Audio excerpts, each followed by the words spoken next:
with regard to Nordstream 2, we continue to have very strong and clear conversations with our German allies, and I want to be clear with you today. If Russia invades Ukraine, one way or another, Nord Stream 2 will not move forward. John?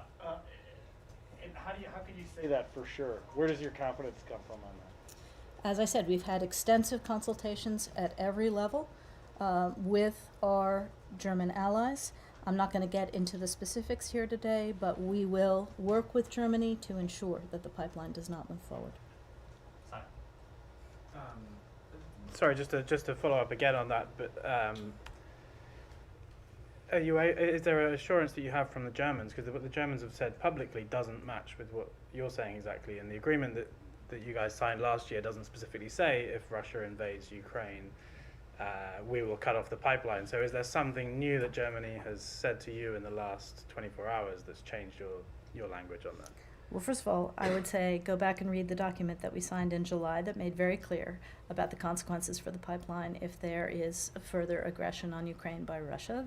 That's one thing. Second, I think the statements coming out of Berlin even today are very, very strong, as they were by Emily Haber from the embassy today.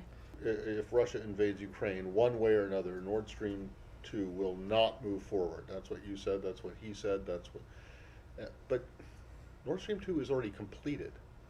It has not... It's finished. If they decided to turn it on right now, it would be sending gas or olive oil or vodka or whatever. Vodka would be good. Olive oil would be good. It would be. All they have to do is turn it on. So when you say it won't move forward, you mean it won't open for gas supplies?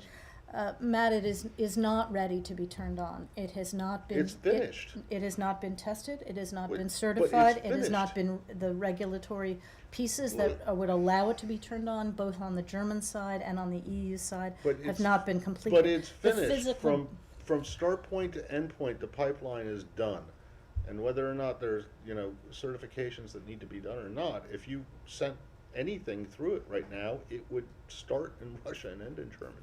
As Senator Cruz likes to say, I don't quote him often, but as he likes to say, it is currently a hunk of metal at the bottom of the ocean. It needs to be tested, it needs to be certified, it needs to have But it's still regulatory finished. approval, and no gas will flow through it till those things happen.